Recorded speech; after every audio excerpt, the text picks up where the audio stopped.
continue ang pagbigay o pagkain ng tikoy ng every Chinese New Year. Kasi po, tradition na po yan eh.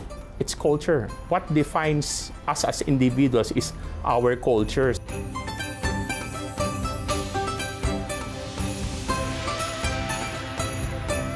In Etiague Bakery, nag-start 1960s. Our mother store po, which is sa Quiapo, is Kim Chong Tin.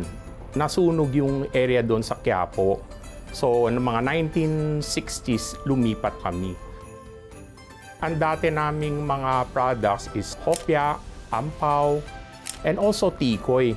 Gusto kasi namin to cater to the Filipino-Chinese community to give good products, especially yung mga traditional. So, ang recipe nito is way back 1920s pa.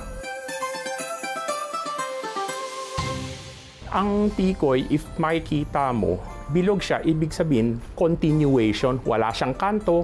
Now, binibigay usually yung tikoy sa mga close relatives, business partners, close friends, para ang gusto nila mangyari is may continuation ang friendship nila, saka they will stick to one another dahil malagkit nga po.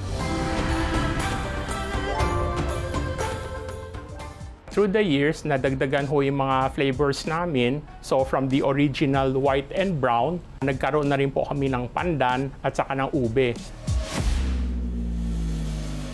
Usually, ang market namin is yung mga Filipino-Chinese. Madalas na yan, namimigay silang tikoy sa mga kaibigan nila, sa mga close friends, sa mga business associates.